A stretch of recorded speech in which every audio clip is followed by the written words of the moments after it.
Welcome back to the Daily Drum on WHUR and Sirius XM Channel 141. I'm Harold Fisher. The Republican National Convention is now in the history books. Donald Trump last night officially accepted his party's nomination for the third time as their GOP presidential candidate. Republicans are forging ahead. Uncertainty is hanging over Democrats as calls for President Biden to drop out of the race grow louder. Well, we're talking about all of that tonight, as well as the role of women voters and how pivotal they will be in the 2024 election. My guests are Dr. Kenesha Grant, Associate Professor of Political Science at Howard University, and Selena Stewart, incoming CEO of the League of Women Voters. Ladies, thank you so much for joining the conversation. I appreciate it. Thank you for having us. Thank you. So let me first talk to you, Dr. Grant, about last night. There were a lot of moving parts regarding the last night of the Republican National Convention. What was your impression? I don't know whether to answer this as a political scientist or to answer it as myself, right? I think well, you know, we like the full color, depth, and breadth of your of your intellect. So go right ahead. I think the short answer is that if I was a Democrat, and I am a Democrat, I'd be worried. The Republicans are having like a bang up moment.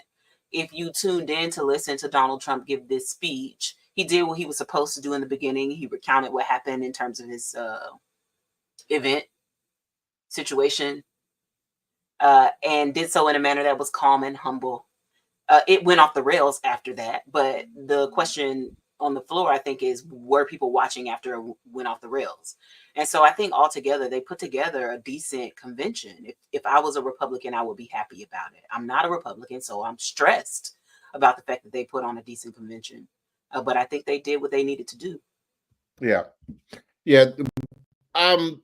You know, I think one of the things that was fascinating, and I spoke about this earlier this week, and that is that I think the reality is that if you come really an inch from possible death, that you could very well have a come to Jesus moment.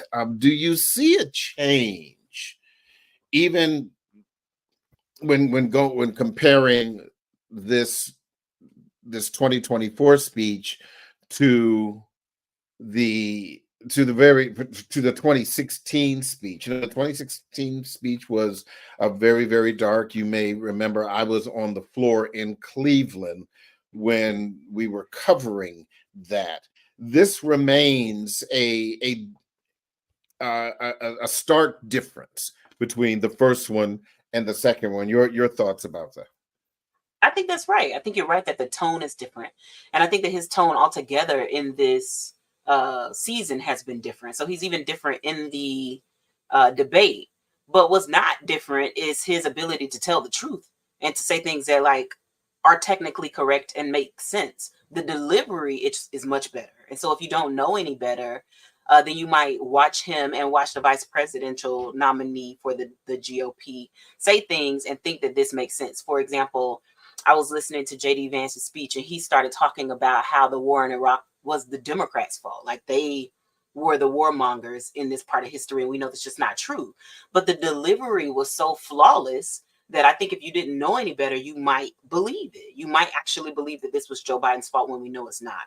And so is his tone different? Yes. He's measured, he's calm, he's slowed it down, it's less bombastic, but the things he's saying are still by and large inaccurate, not true, not aligned with what is happening in reality.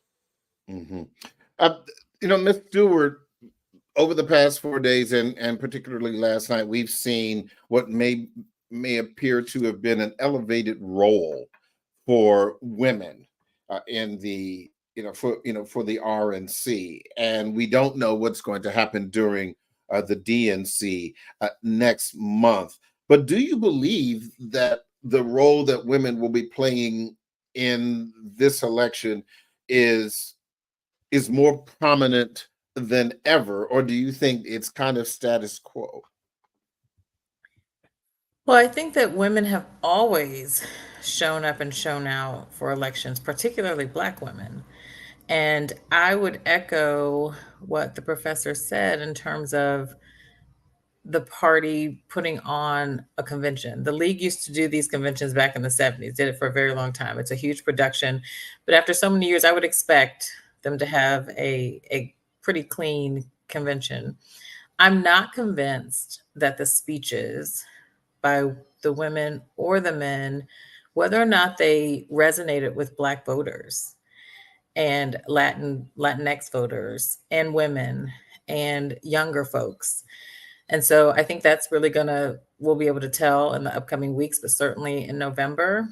But I think that women continue to be a pivotal role. We are certainly doing our part to try to get as many people out to vote as possible, including women, including younger women, including folks from the LGBTQI community and such, because this election is more critical than ever. And the more people who turn out, I think the more resounding it will be what direction people want this country to go. Well, and I will say that as it relates to just women in general, because one of the things that I kind of noticed, and I've been looking, as I always do when I watch these things, I do look for Black women in the audience. I looked for them in 2016 covering the RNC, and did meet some, but even this year with the ability to really kind of scan the crowd and what have you, I still saw very, very few Black women, and to be quite honest, I actually saw during this week, I saw more speaking on stage than I did than I did in the crowd. And I mean, and that's obviously a slight exaggeration, but as as Dr. Grant just said, the Republicans had a really good convention. No matter what your position is, left, right, in the middle, partisan, nonpartisan, it went well. But on the other hand, as we know, there are still a lot of questions about what's going to happen between now and the Democratic National Convention. We have some 30 lawmakers, Ms. Stewart, coming out and calling for President Biden to stop his race for re-election, and the big question, if that were to happen, is will there be a woman who would stand in that place? Could it be a Gretchen Whitmer? Obviously, could it be the vice president? What, from your constituency, what are you hearing women saying about where we are right now? I just have to say, I called you professor earlier, but Dr. Grant's face is so funny. Yeah. Just the slow smiles that creep up on, the faces, you just know. So I purposely mentioned Gretchen Whitmer first, just to get Dr. Grant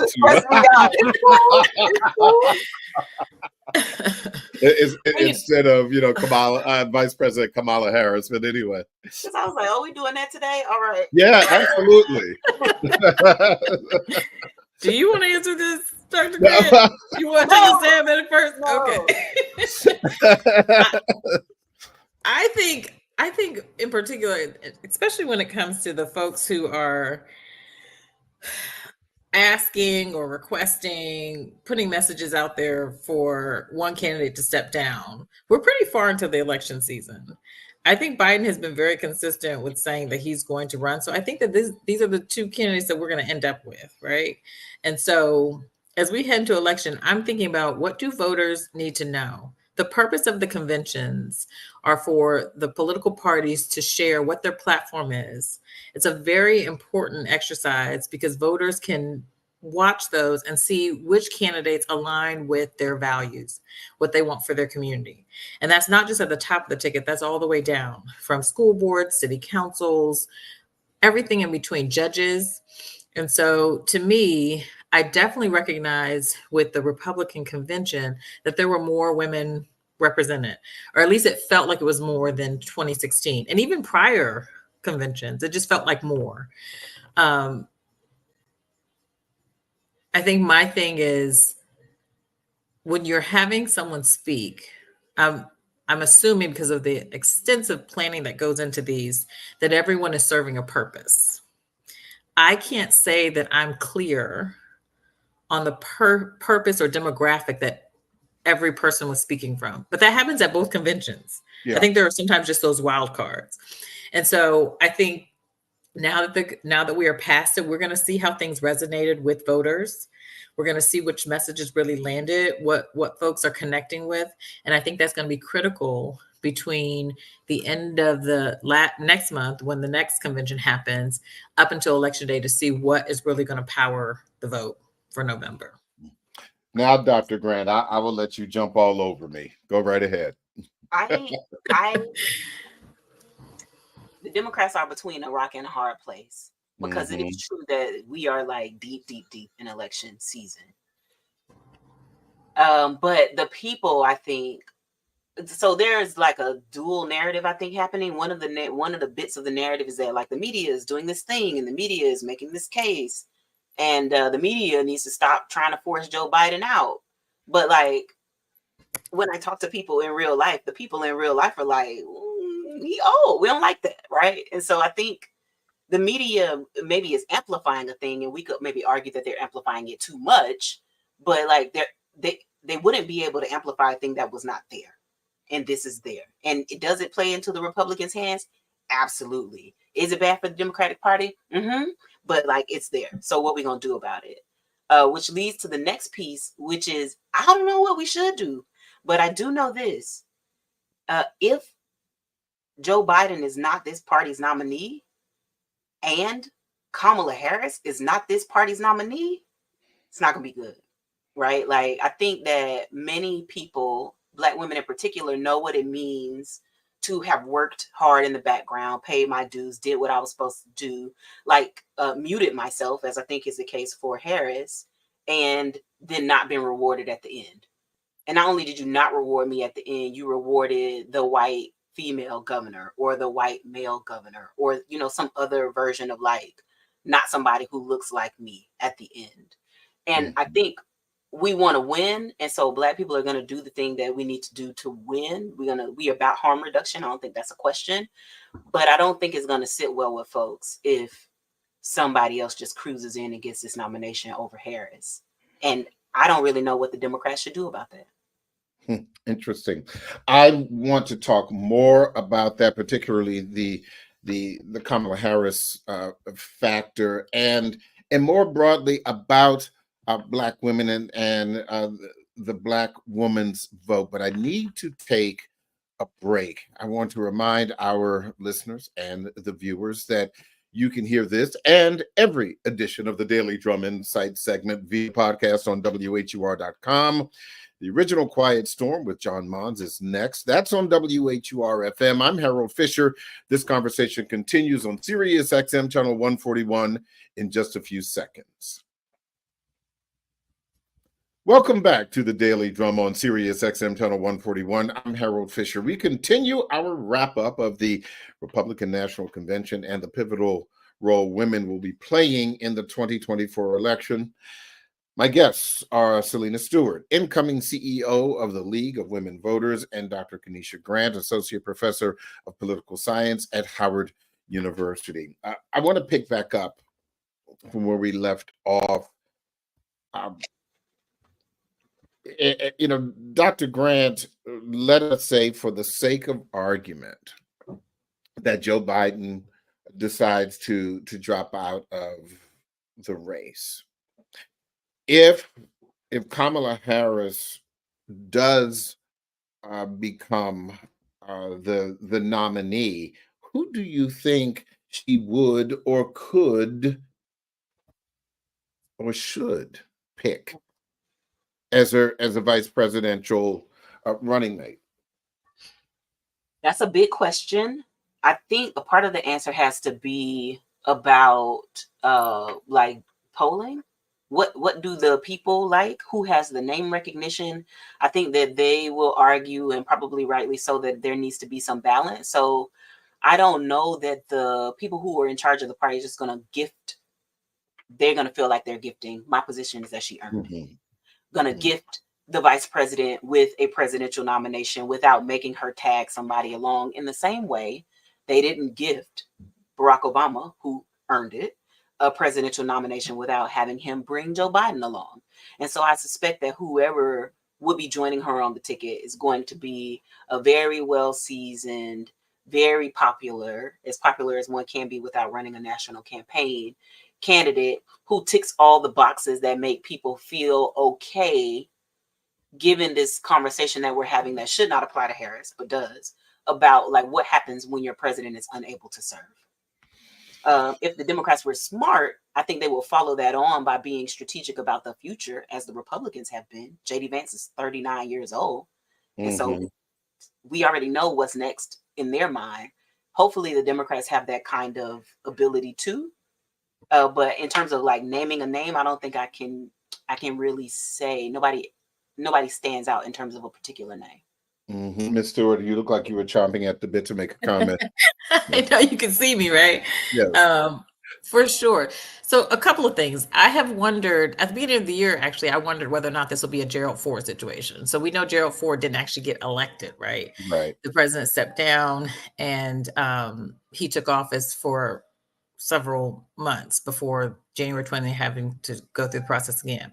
And lost. Right? And I mean, not just lost, but lost terribly. Right. Yeah. So there's a few things. It's if it's a voluntary step down, right? There are rules that govern that.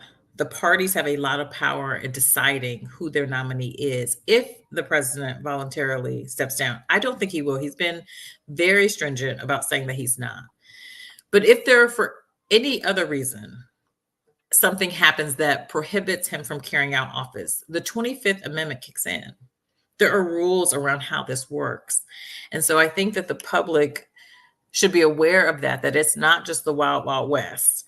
It actually isn't, voters per se, but it'll be the party and the delegates who are elected, who are already selected to be at the convention and decide who that will be. And so I think from an education perspective, we have to make clear that people know if it's voluntary, we're back in a Gerald Ford situation.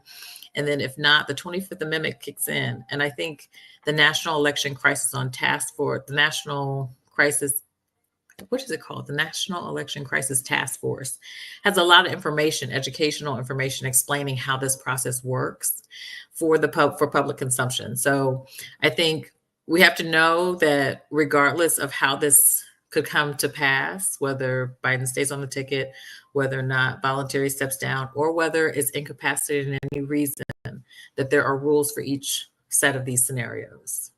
So with that said, when you're talking about, invoking the 25th Amendment,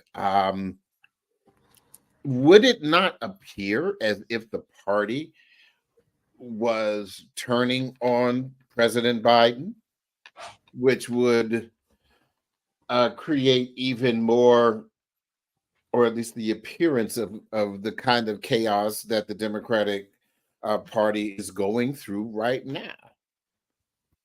Politics are a sport.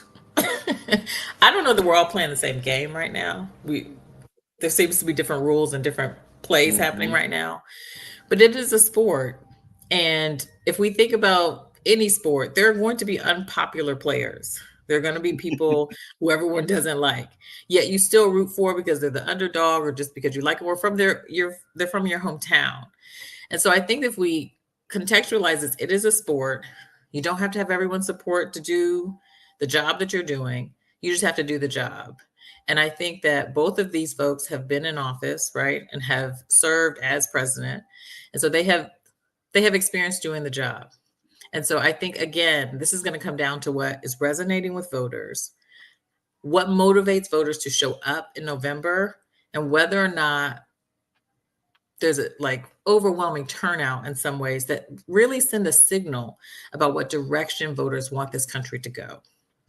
And so again, the sport, what's motivating people to turn out, and then waiting for outcomes in November. So this is a question for both of you, but I'll start with you, Ms. Stewart. You were talking, we were talking about the woman's vote in general and the Black woman's vote specifically. We know that the Black woman's vote turned the tide for Joe Biden in 2020, and we also know that the Black woman's vote really turned the Senate seat, at least temporarily, blue in Alabama in 2020 with Doug Jones, Senator Jones. But where, from your perspective, I mean, what role do you believe the women's vote, and specifically the Black women's vote, will play this year? We've got abortion. We have the possibility that the Supreme Court, the makeup of the Supreme Court could change. We have kitchen table issues, and the like, and so the women's vote and the Black women's vote, I think, will be extremely pivotal. But how do you believe it will be? Well, I think showing up. So this is what the league does all year round, not just for the presidential cycle, but because elections happen every year around the country, right? And so one of the things that we do is voter services around the country. And that includes leveraging vote411.org, which is our online resource, which you can do everything from see if you're registered to vote, register to vote if you're not, find out where your polling location is, find out who's on your ballot and what they actually think about issues like education, abortion, climate change, anything that they choose to answer. And so I think that's an important piece. But even things coming up like on September 17th is National Voter Registration Day. The league registers around 30,000 people on that day alone.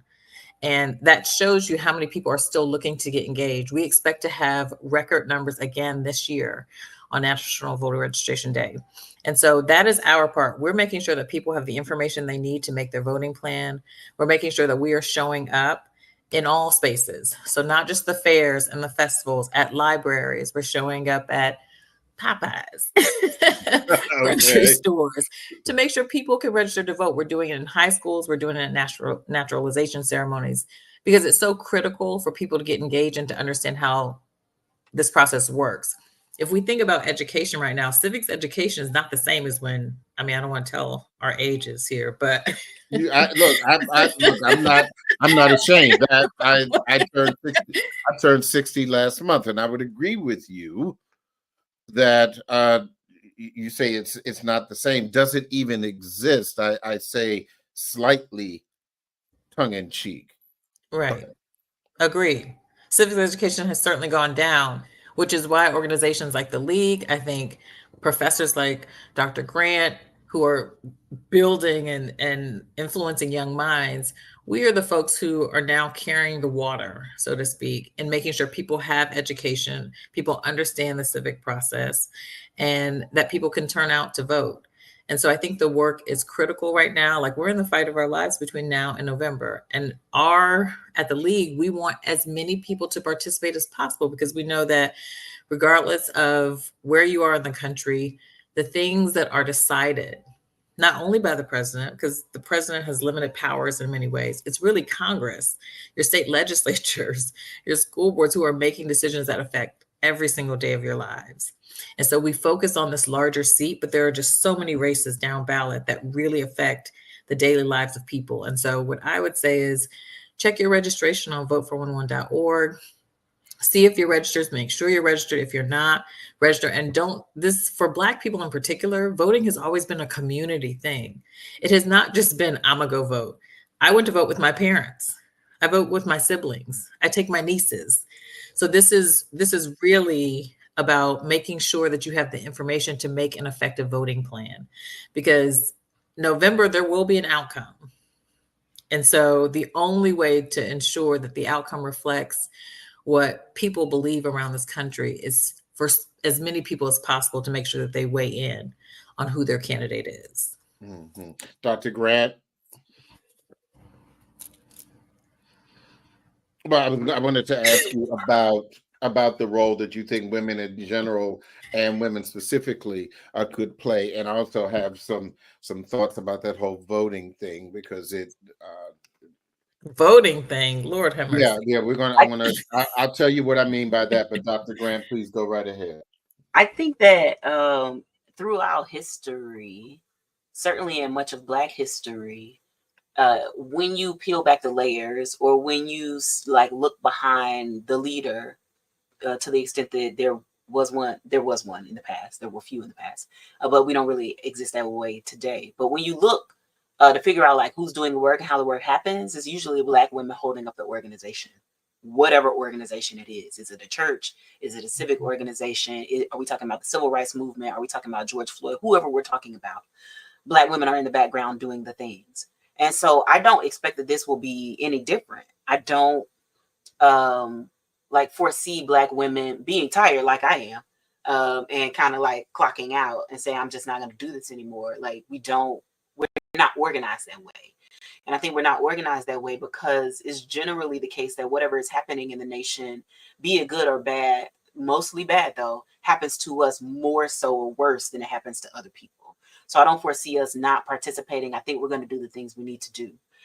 So in that regard, I expect that like women will continue to participate in the way that Black women will continue to participate in the way that they always have. My question is, what are white women going to do, or people who are not Black women going to do? Because they sometimes say things like, we are so excited for a woman to be running for president and we're going to vote for her. We love her. And then they don't show up and vote for her. 2016, right? Like, my question is about them and what they're going to do. Are they going to stay home? Who are they supporting? What are they thinking about? Because I already know what we're going to do. We're going to do what we need to do. What are they going to do? And so I think that's the big political question. On the civic issue of voting, I have this conversation often with my students who are very much like, this doesn't matter.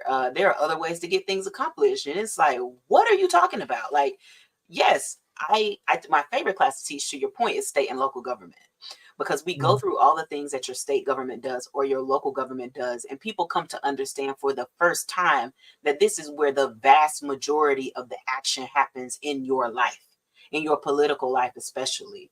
And so I think it's my responsibility, and clearly all of us, I think, here agree about what should happen, that we should vote. But we also, I think, might have to sometimes step out of the frustration with having to explain this basic thing. Like, I shouldn't have to explain to you why voting matters. I shouldn't have to explain to you why democracy is important. Like, you have to let that go and just do the work of educating.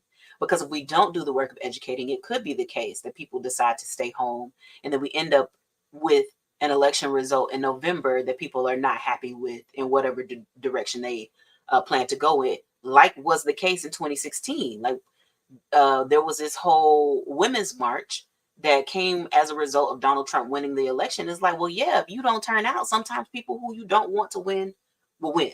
And so I think we have to do the work of helping people understand why this is very important. We have to do the work of registering people.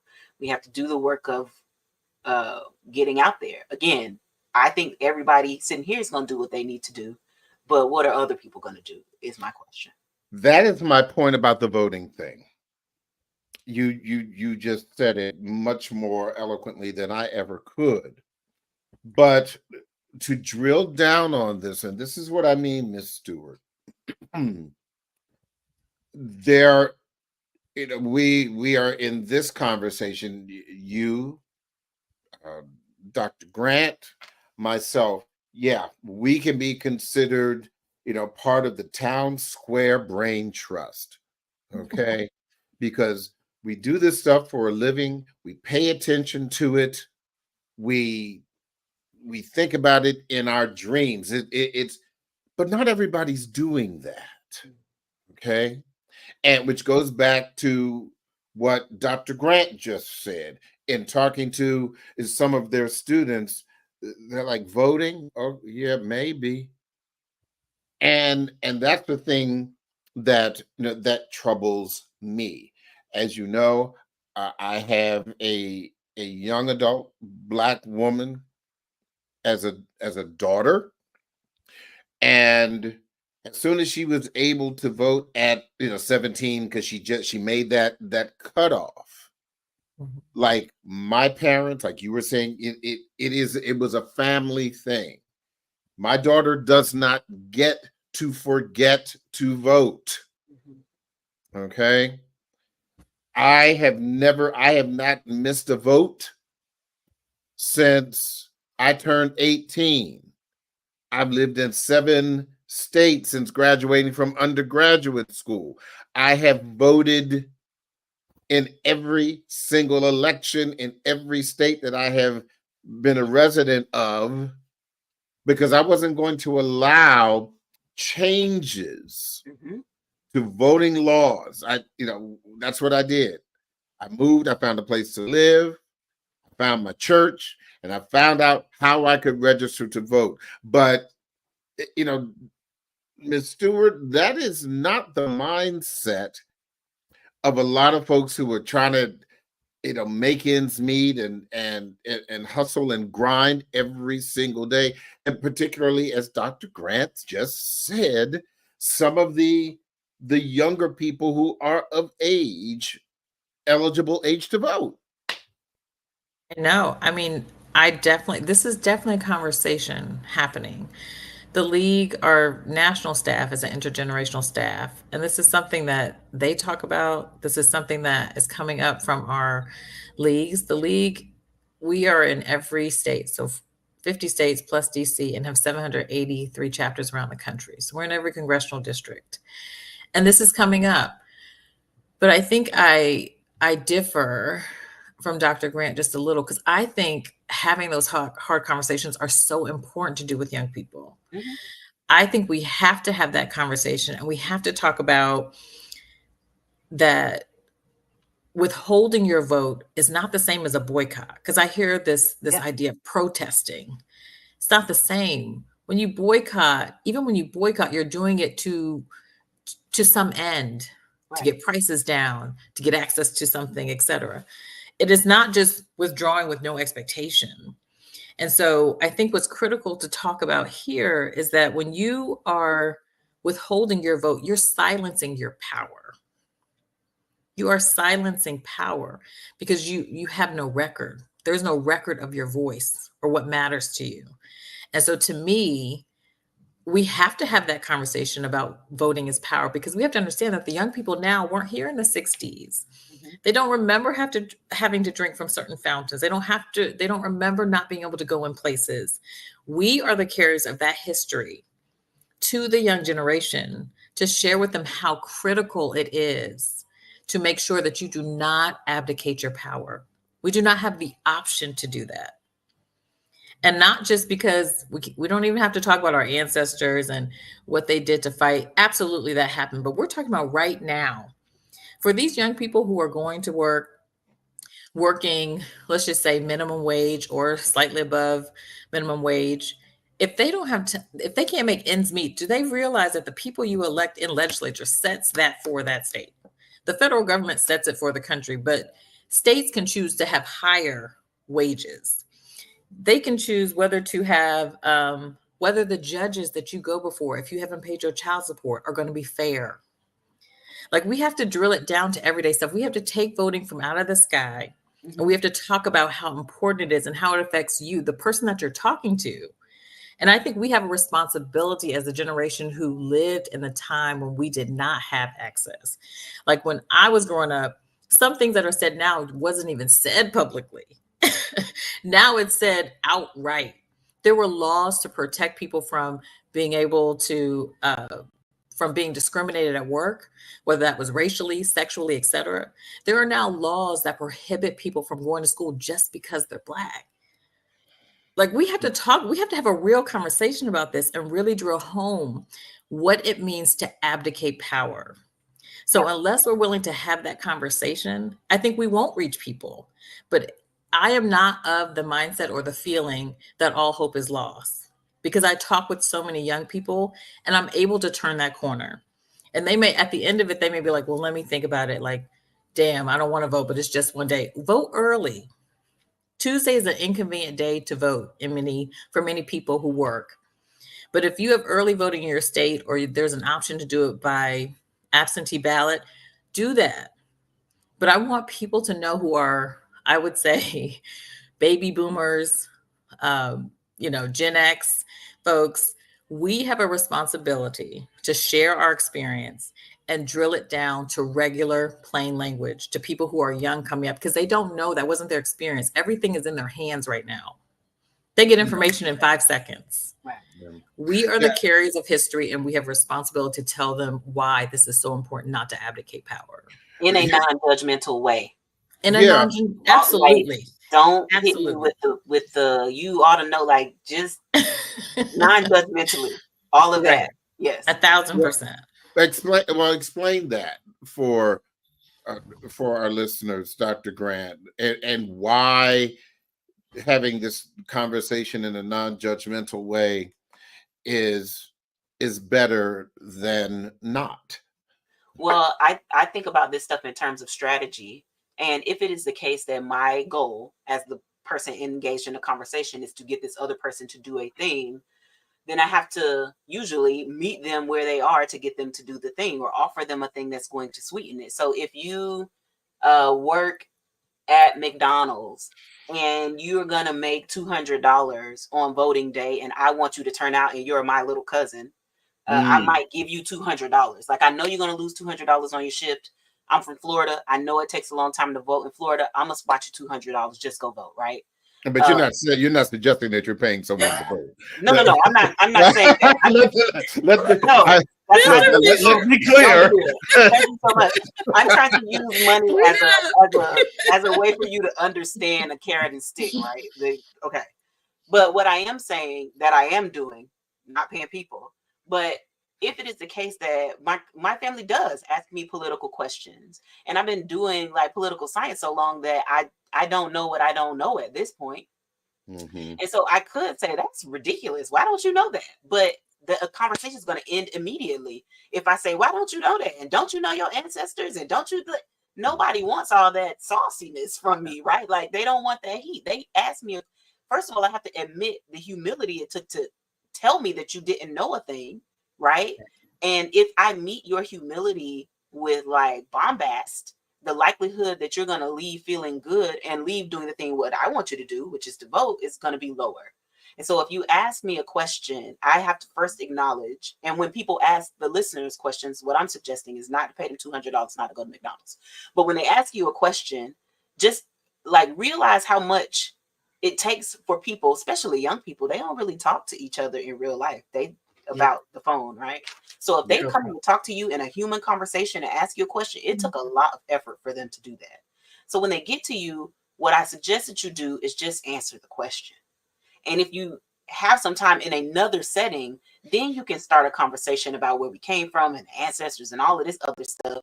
But if the question is about minimum wage, then answer the question about minimum wage. If you know this person is on child support and they care about the judge you're going to go through, let's get straight to the child support. Like, meet people where they are in a way that doesn't make them feel bad, because you know more stuff than they know. You're older, you've been walking around the earth for longer, you should know more stuff than they know. So I'm gonna pat you on the back so you don't go looking for them to pat you on the back. Yeah, I agree with that. And I will say, as Ms. Stewart was talking about some of the down ballot races, but it's about down ballot conversations, or better yet, representation. So when you are having those conversations with your friends and they're mad because the trash is not picked up, okay, they're mad because there are issues in their community, well then, have you called your council member? Well, I don't know who that is. Well, find out and call or send an email if that issue is not addressed. If you don't get a phone call or an email or a carrier pigeon or a smoke signal or whatever it is from your local representative, then you know that when the next voting cycle comes up, that you can vote him or her out of office because your issue was not addressed. And to put a really fine point on it, and I'll use this again to bring this to the attention of our listeners and viewers in Prince George's County. There is an at-large election coming up because one of the council members dropped out. He left office. I'm not going to go into all of the details about that. That right now is not really important as it relates to this conversation. But the bottom line is, so there's a special election. And in Prince George's County, it's at large. At large means everybody, this person is running, people are running for this seat countywide, which means that if you are an eligible voter, you will be getting in the mail a mail-in ballot. This is an opportunity because this person will represent the entire county. This will be an opportunity for you to pay attention ahead of getting that mail-in ballot, or when you get it and see who's running, to Google these people. It's a prime, and because on one hand, Ms. Stewart, voting is really, really easy right now. Vote early, vote on election day, mail-in ballot. But in some parts of the country, voting is not very easy at all, depending on your history, your situation. Yeah, I lived in Georgia. I lived in Michigan Mm-hmm. many years ago, and both there were challenges, but I still voted. Yeah. To keep it light, Harold. Mr. Fisher. Voting, look, let me tell you, voting is too serious. I never keep it light. Go ahead. I have to let this be the last word. Go right ahead, Ms. Stewart. No, that's all I was going to say. I'll defer to Dr. Grant since I know you have something to say. Okay, Dr. Grant, you've got 30 seconds. I'll let you have that last word. I know that your listeners are advanced. And so voting, I think, is the floor. For your listeners who are advanced, I want to challenge y'all to give a little bit of money to a candidate that you like. So you could do $1. You could do $10, you could do $5. And I'm not even asking you to do it all the time. I'm just asking you to do it one time. When you do that, it's going to change the way that politicians engage you.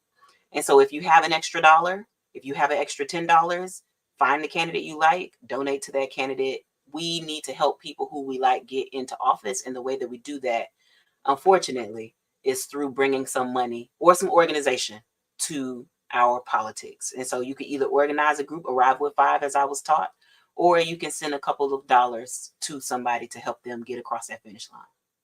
Selena Stewart, Dr. Kenesha Grant, thank you both for having this conversation. I really appreciate it. We will continue to watch as this political season moves forward. That is the Daily Drum for this Friday, July 19th. For News Director Renee Nash, reporters Millette Green, Bermonte Bryant, and producer Candace Atkins Wilson, I'm Harold Fisher. Good night and have a wonderful weekend.